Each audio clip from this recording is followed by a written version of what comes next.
त्याच उपक्रमाचा एक भाग म्हणून महाराष्ट्रातल्या माजी मुख्यमंत्र्यांचा सत्कार, आजी माजी मुख्यमंत्र्यांचा सत्कार हे देखील एक अतिशय चांगलं आयोजन या ठिकाणी राष्ट्रवादी काँग्रेस पक्षाने केलं आणि आम्हाला या ठिकाणी निमंत्रित केलं।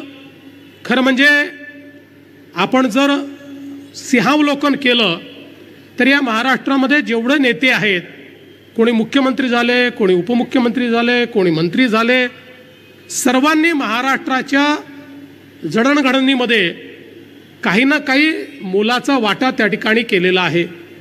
आणि म्हणून कधीतरी याबद्दल अशा सगळ्या नेत्यांचा सत्कार व्हावा, त्यांच्याप्रती कृतज्ञता तर मी म्हणणार नाही, पण किमान एक भाव व्यक्त व्हावा अशा माध्यमातून हा सत्कार या ठिकाणी आयोजित करण्यात आलेला आहे।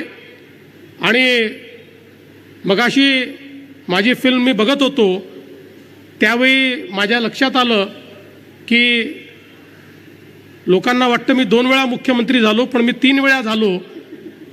एकदा 72 तासाचा मुख्यमंत्री मी होतो आणि अजितदादांच्या नावाने तर रेकॉर्ड काय आहे, सगळ्यात जास्त वेळा उपमुख्यमंत्री होण्याचा आणि सगळ्यात कमी वेळाचा उपमुख्यमंत्री होण्याचा देखील, आणि माझेही नावे सगळ्यात कमी वेळाचा मुख्यमंत्री होण्याचा देखील रेकॉर्ड आहे। कारण आम्ही दोघंही 72 तास त्यावेळी राज्य चालवलं। पण मला असं वाटतं की आज हे जे राज्य आपल्याला दिसतं आहे आणि ज्या प्रकारची युती आपल्याला दिसते आहे त्याची मुहूर्तमेढ ही त्या 72 तासामध्येच आम्ही रोवली होती, हे मात्र या निमित्ताने आपल्याला सगळ्यांना लक्षात ठेवावं लागेल। आणि म्हणून मला असं वाटतं की निश्चितपणे आपण हा जो सत्कार केलेला आहे यातनं एक अधिक चांगलं काम करण्याची प्रेरणा ही मला प्राप्त होईल। आपला महाराष्ट्र हा अतिशय शक्तिशाली अशा प्रकारचा महाराष्ट्र आहे। ज्यावेळेस महाराष्ट्राच्या शक्तिस्थानांकडे मी बघतो त्यावेळी मला असं वाटतं की या महाराष्ट्राला असीमित अशा प्रकारची संधी आहे। या महाराष्ट्राच्या विकासाकरता, इथल्या जनाजनाच्या विकासाकरता असीमित अशा प्रकारची संधी आहे।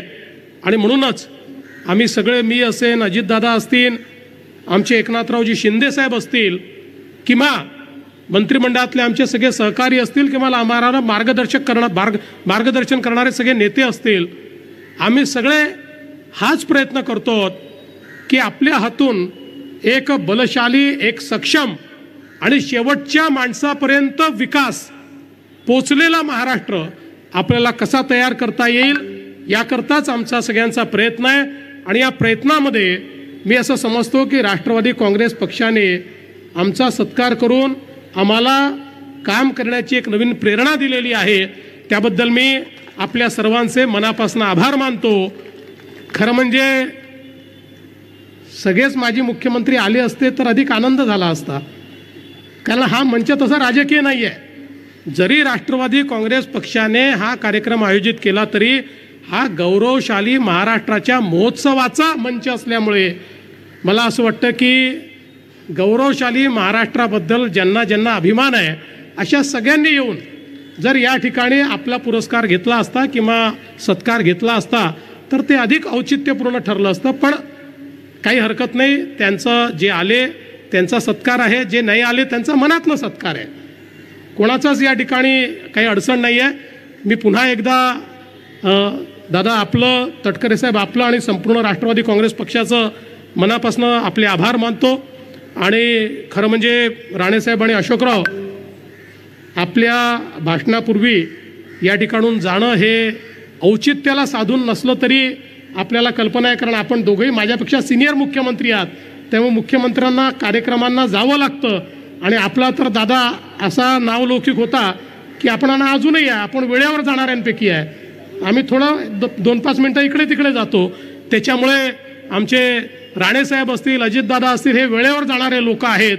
आणि म्हणून पुढच्या कार्यक्रमाला जो वेव्सच्या संदर्भातला कार्यक्रम आहे त्याला मला जायचं असल्यामुळे या मंचाची मी माफी मागतो, पुन्हा एकदा आभार व्यक्त करतो आणि माझे 2 शब्द संपवतो। धन्यवाद। जय हिंद, जय महाराष्ट्र।